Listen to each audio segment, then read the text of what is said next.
My job is to ensure that each of you are brilliant, beautiful, Black scholars has the opportunity to go to college and graduate from college or otherwise achieve everything that you've been dreaming of. And if you hear me say nothing else, hear me when I say the following three things.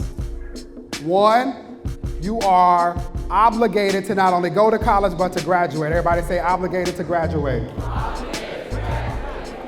Two, life is incredibly too short to do anything other than that which you're passionate about. The third thing is this. Y'all need to take care of yourselves and each other. The president talks about the importance of being my brother's keeper and my sister's supporter too. If y'all don't look out for each other, nobody else will.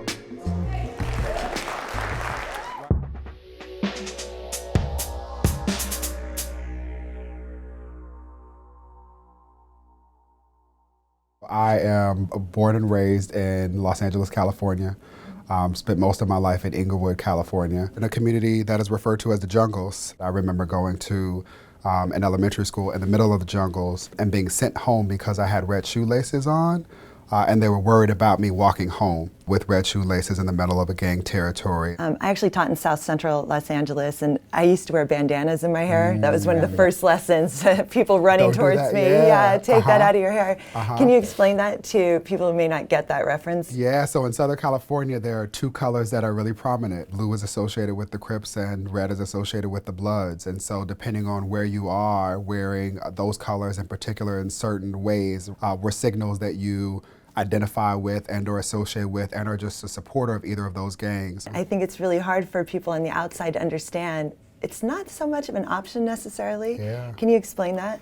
There were friends who joined gangs because it was that offered them safe passage. And in some instances, being affiliated with the gang is much more about protection and safety or ensuring one's ability to live than it is some flippant desire just to do something that one might deem deviant. So how did you get from Inglewood to where you are now, which is working with President Obama and running his initiative for the White House at the Education Department? I'm really clear that a lot of this is God. I am a child of God who is often walked by faith. And when I graduated from undergrad, after struggling for a long time, I accepted that there has been a calling on my life to be an educator. I've often worked with kids. I get really excited and animated and come alive when I am in spaces. Really? Yeah, I don't know if I noticed that. I applied to magnet programs. I was also identified as gifted and talented, and so I graduated from all public schools within the Los Angeles Unified School District, but I was required to take a bus between 45 minutes and an hour and a half. And so I often think about moving within and between two worlds, which were in some ways antithetical, but it was what my mother said I needed to do. That's not the case for a lot of students. There are a lot of students who simply don't have the opportunity to leave. I have always benefited from being with people who help to conspire for my success. So that which my mother didn't know, I'm a first generation college graduate, it was supplemented by people who did. Is mentoring something, is that one of the main things other people can do? Most definitely, most definitely. It is critical. So much of this is connecting with young people to one, help them understand that in spite of the way that it feels, they are not the only one going through the experience. If we do nothing else, we need to honor the experiences of our I call them babies. I taught kindergarten, so I call them babies.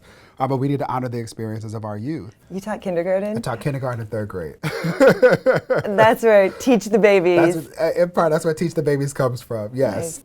Nice. So we travel around the country at college campuses of all types. The only experts who we invite to sit on the stage under the White House seal are students themselves. And we ask them, what's the one thing you need to feel safe, engaged, and supported? The common thread is that they all want and need to feel loved. But often, our students are made to feel that they're not deserving of it. I think that's especially the case for high school students, in particular boys and men of color, who present to be older and more developed, but showing up with love would be the second thing. The president, the first lady, and the secretary of education frequently say, and I will add that violence is living in a country where a child's access to opportunity is predicted by code, zip code or genetic code.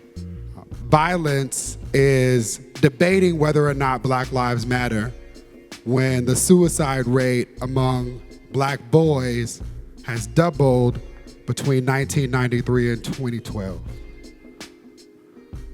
Violence is the hypocrisy of highlighting the importance of the authenticity of youth voice and then having a panel where there is not a single student represented. I'm gonna correct that. So Azania and Remy, come join us.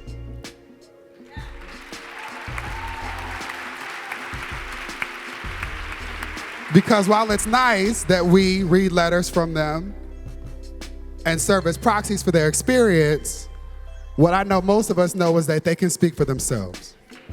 Yep.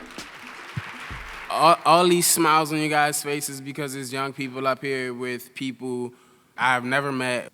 It makes me want to go out and show young kids that there are people out here that care for you. There are people out here that are willing to break their spines to help you attempt to reach maximum altitude. I see so many magnificent young boys being taken for granted, and their talents going to waste because they're following what people expect of them. So as a community, we need to expect the best from them. I've seen African American boys particularly be created into something to be afraid of and you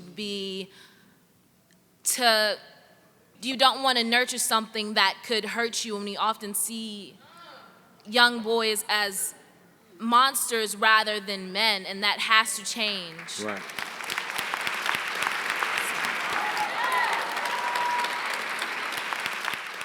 How is our education system doing in terms of making the children feel loved and valued? In all spaces, we could and should be doing better. I think about the small ways in which adults kill the dreams of children on a daily basis. Mm-hmm. For example, when adults say to a child, oh, math was hard for me, it's gonna be impossible for you. Or the moments when a teacher, because her life experience is very different than her students, doesn't do the work to get to know them or understand the world in which they live or the things that they purport to like, but simply determines that they're gonna end up dead or in jail anyway, so it's simply not worth it.